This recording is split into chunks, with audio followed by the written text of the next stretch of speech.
Assalamualaikum warahmatullahi wabarakatuh. Kembali lagi di sini di channelnya Pak Riza, channel yang membahas tentang fisika, soal dan pembahasannya. Kali ini kita akan membahas materi tentang trigonometri sebagai pengantar matematika dalam mengerjakan soal-soal vektor nantinya. Karena di vektor kita bakal banyak menggunakan rumus-rumus dari trigonometri. Dan trigonometri ini baru kalian pelajari di kelas 10 semester 1 bab terakhir biasanya.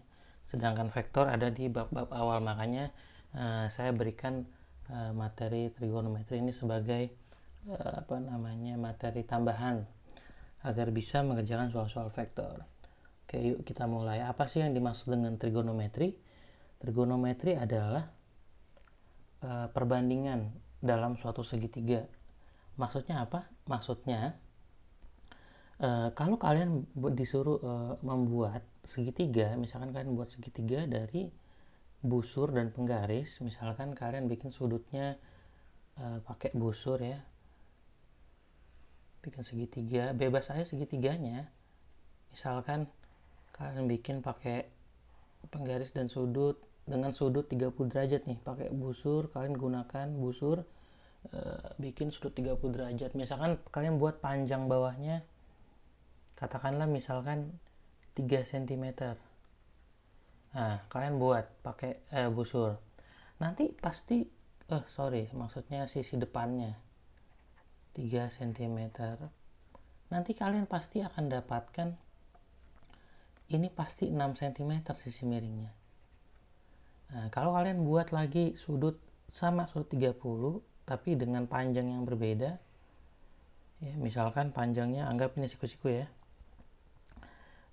dengan sudut 30 juga, misalkan kita buat di sininya 5 cm, pasti dia akan mendapatkan sisi miringnya 10 cm ya.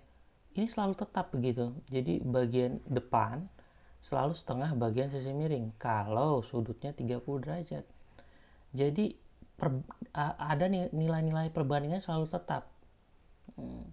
Jadi selama sudutnya sama, dia akan menghasilkan sisi miring 2 kali sisi depan sudut ini, si 5. Kalau yang di gambar pertama ini si 3. Di sini 3, maka 2 kali lipatnya jadinya 6. Kalau 30 derajat sudutnya. Kalau sudut yang lain berubah lagi, sudutnya berubah ya hasilnya berubah juga. Tapi nilainya selalu tetap. Selama sudutnya segitu, maka perbandingannya selalu memiliki perbandingan yang nilainya tetap. Nah, makanya kita buat ada namanya trigonometri. Trigonometri itu adalah perbandingan ya, antara sisi-sisi pada segitiga siku-siku. Ada 3 perbandingan. Yang pertama itu sinus yang disimbolin oleh sin. Nah, trigonometri simbolnya kalau sinus sin dan sudutnya. Nah, di sini sudutnya alfa ya.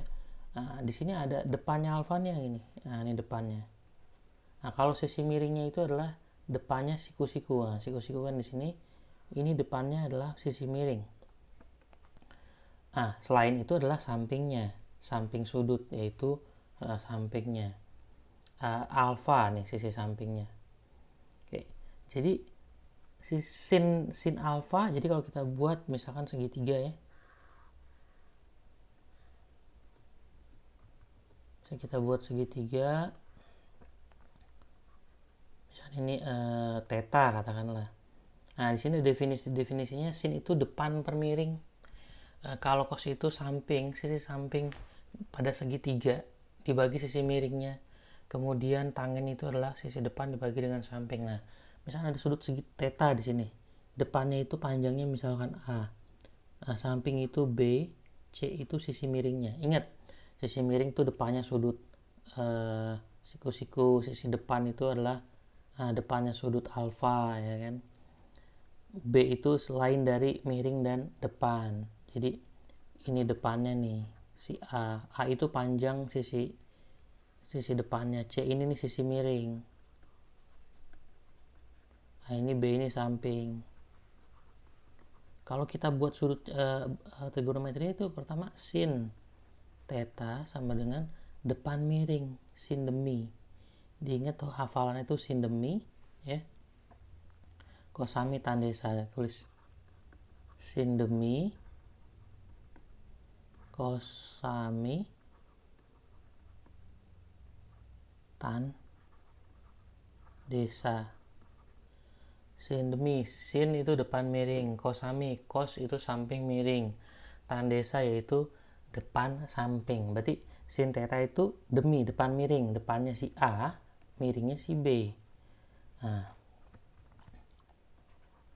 kosami, cos theta itu samping miring, sampingnya si B. Oh sorry, ini sisi miringnya itu C. Kosami, cos theta sama dengan samping miring, sampingnya itu B, miringnya itu C. Tan desa, tan theta sama dengan depan samping A per B. Nah, jadi kalau kita misalkan di sini ada sudut segitiga ya. Ini rumusnya. Nah, kita buat angkanya.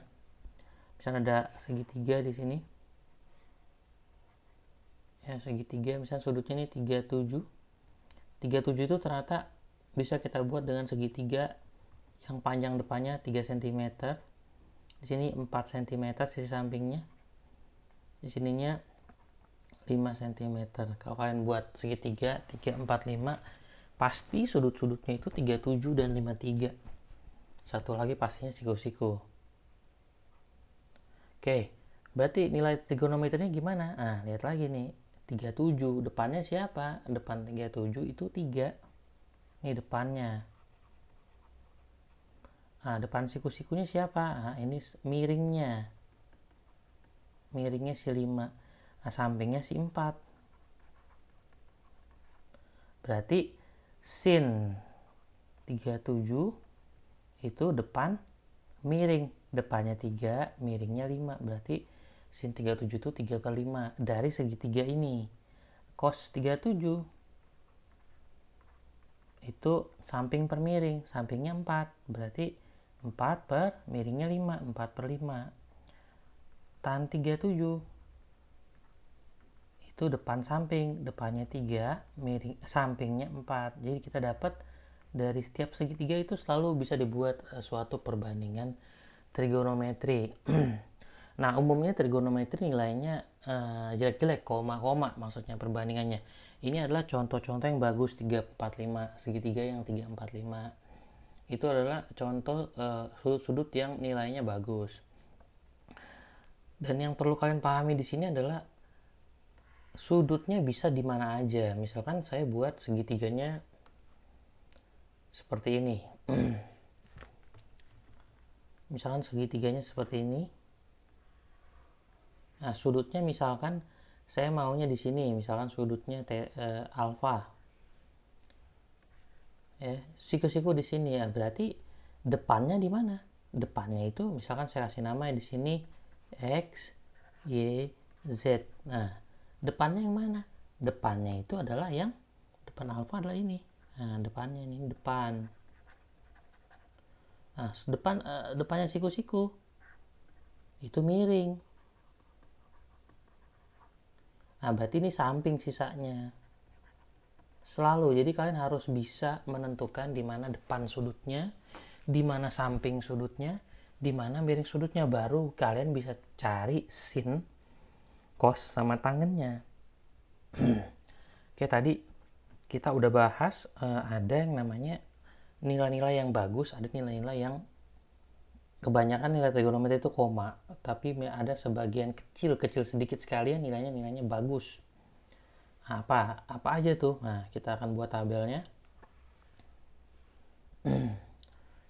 Dan ini harus kalian hafalkan, nanti ini kalian mau di IPA atau IPS, kalian akan dapetin nilai trigonometri ini selalu dipakai nih.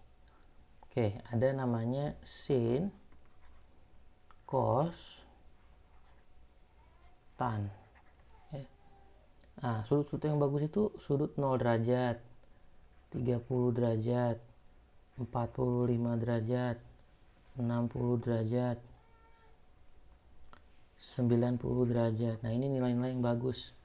Sama ditambah yang tadi 3, 4, 5 itu.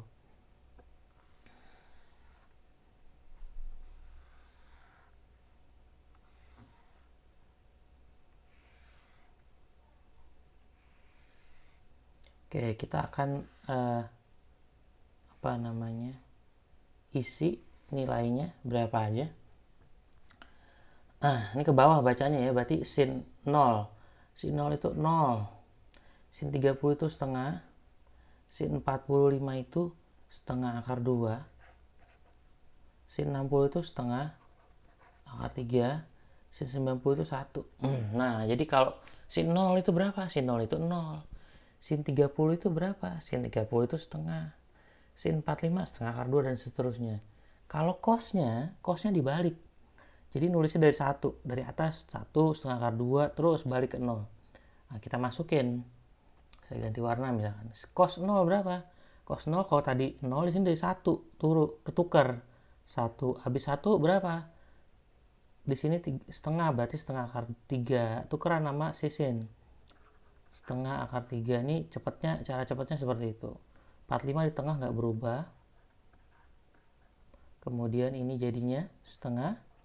Nah, ini 0. Jadi kayak nulis kebalik. Tadi nulisnya ke bawah. Sekarang nulisnya ke atas. Nah, kebalik aja.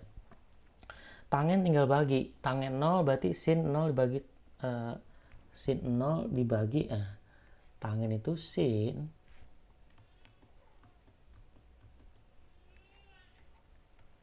dibagi cos. Nah, berarti tangen 0 sama dengan sin 0 dibagi cos 0. Berarti hasilnya 0 dibagi 1, 0. Terus tangen 30 setengah dibagi setengah akar 3. Berarti sepertiga akar 3. Tangen 45 dibagi setengah akar 2 dibagi setengah akar 2 sama, berarti 1. Tangen 60 itu dicoret setengahnya. Setengah akar 3 dibagi setengah coret tinggal akar 3. Nah, tinggal tangen 90 ini 1 dibagi 0. Itu tak berhingga, tak terdefinisi. Karena dibagi 0 itu nggak bisa dihitung. Kemudian selain ini apa lagi? Selain ini tuh perbandingan tadi ya, yang 37 itu bagus juga nih. 37 suka keluar, 37 sama 53. Depannya 37 itu 3, depannya 53 itu, depannya sudut 53 itu 4. Nah, depan siku-siku itu 5. Nah, jadi sudut ini harus hafal. Masih ada lagi sudut lain? Masih ada ya, dia sudut itu terus-terusan, mau 91, 180 dan seterusnya, ribuan juga bisa. Ada teknik-teknik yang bisa kita cari untuk mencari sudut. Nanti kalian akan pelajari lebih dalam mencari trigonometri pada sudut-sudut yang lebih besar, itu nanti di materi trigonometri pelajaran matematik. Di sini saya ambil dasarnya aja.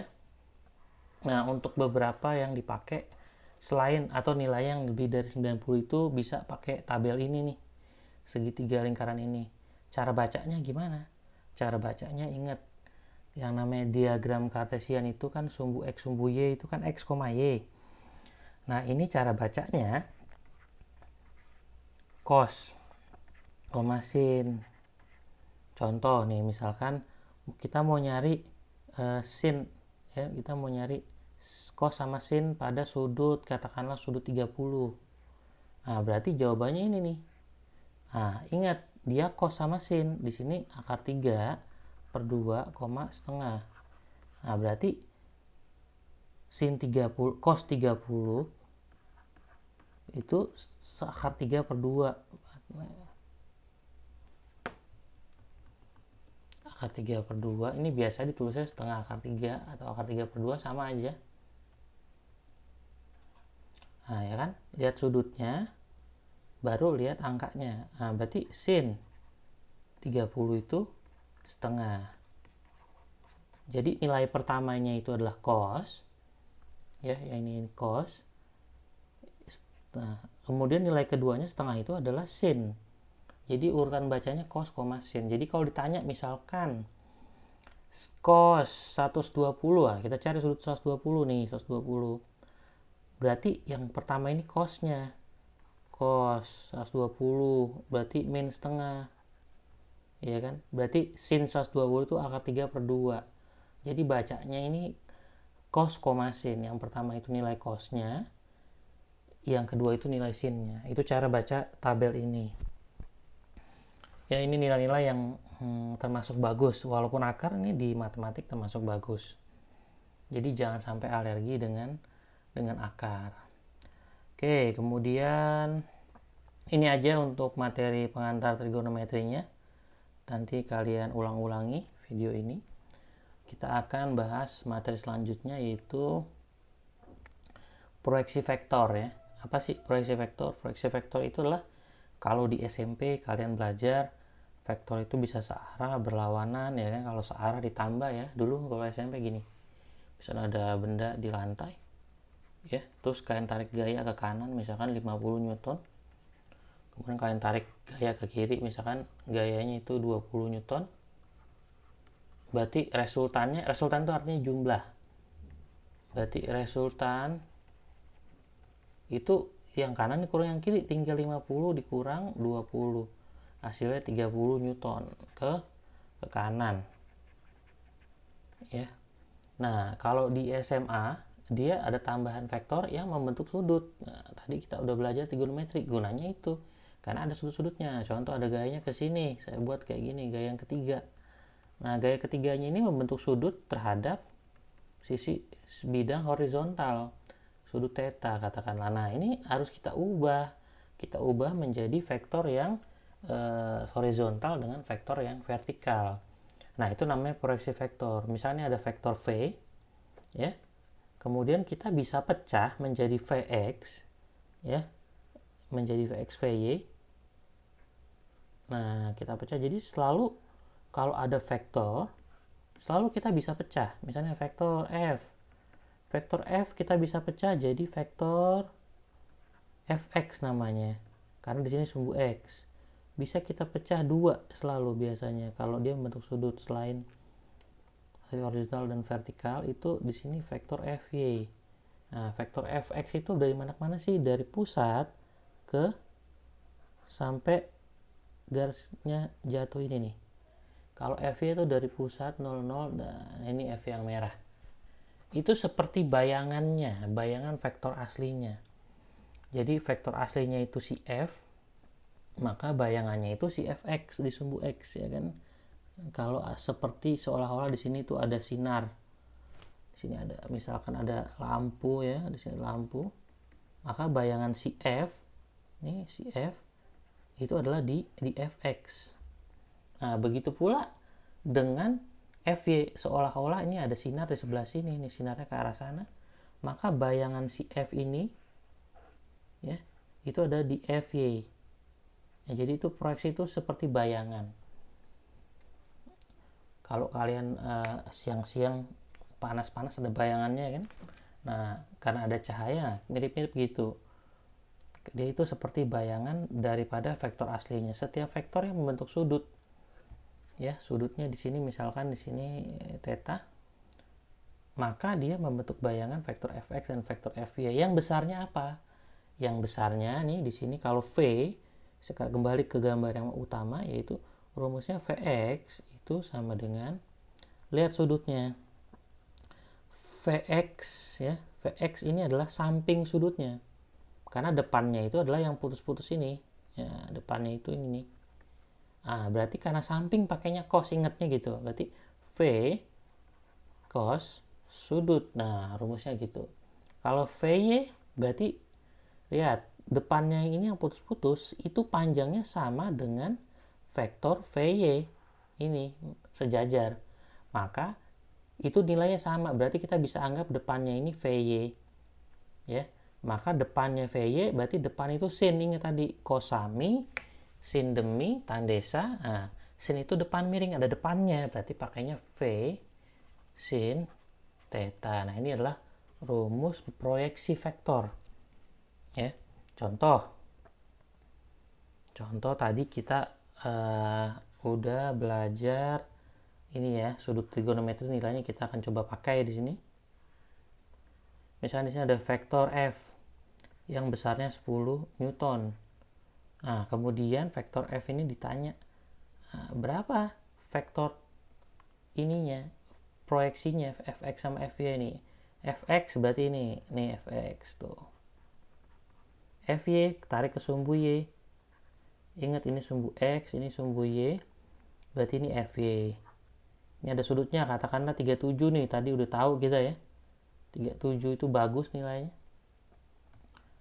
atau enggak yang ini aja deh, yang trigonometri biasa aja, yang di tabel 30 derajat. Nah, perhatikan fx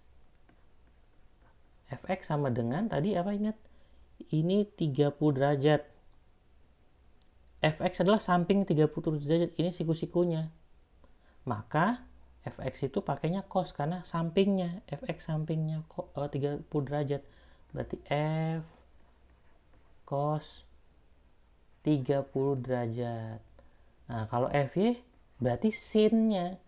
Ingat fy ini dia. Nah, sama dengan garis putus-putus yang ini di depan, sama. Berarti boleh diganti nih. Putus depan-depannya ini sebagai fy-nya. Panjangnya sama. Nah, karena itu depannya 30 derajat, maka di sini pakainya f sin 30. Nah, tadi kalian harus hafal yang tabel tadi. Cos 30 berapa? Setengah akar 3. Sin 30 setengah. Nah, tinggal kita masukin. F-nya berapa? F-nya 10.